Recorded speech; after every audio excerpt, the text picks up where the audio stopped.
So there is some comparison with Wi-Fi from actual deployments, and that goes back to the cost. Yeah, so this is one of the studies we're doing at Cargill. So we have a lot of Wi-Fi already deployed out in some of our areas, and it's coming up for life cycle. On the left, you'll see this is a manufacturing floor that actually the yellow dots is 2.4 gigahertz Wi-Fi that's actually deployed. It's coming up for life cycle.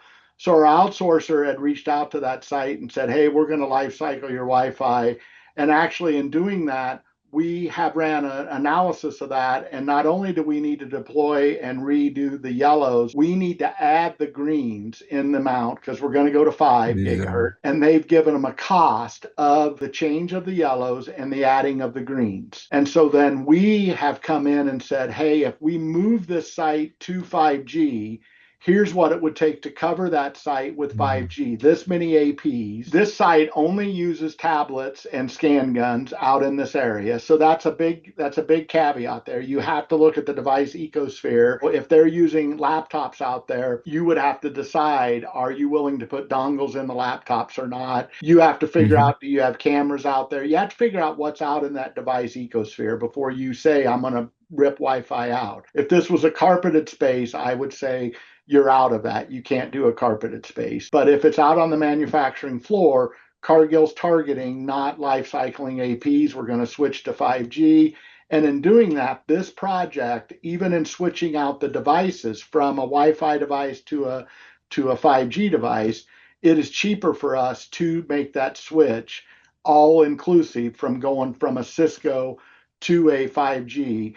And really, when you talk about it, the labor and the cabling is where it's at. The actual devices is slightly higher in that ecosystem because the 5G devices are higher right now. But I also say, I call it the gift that keeps on giving. You have to look at the next life cycle. If you keep it Wi-Fi, the next life cycle, you're now doing 60 APs of life cycle again.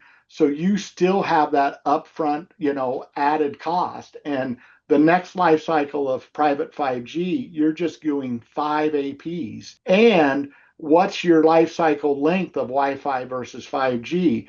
In 5G, are you going to get 9 or 10 years out of that technology? Wi-Fi, most people are on a 3 to 5 year life cycle of those APs. So are you going to do 2 or 3 life cycles of Wi-Fi from the time you do one 5G to 6G? So it's the gift that keeps on giving. Once you pull that Band-Aid off and do that conversion, you're going to see that number. I believe the dark blue, the cost of Wi-Fi versus 5G, I think those two are going to converge and be very similar in price. A lot of people don't get past the dark blue, right? They never get into what the cable cost is, what the labor cost is.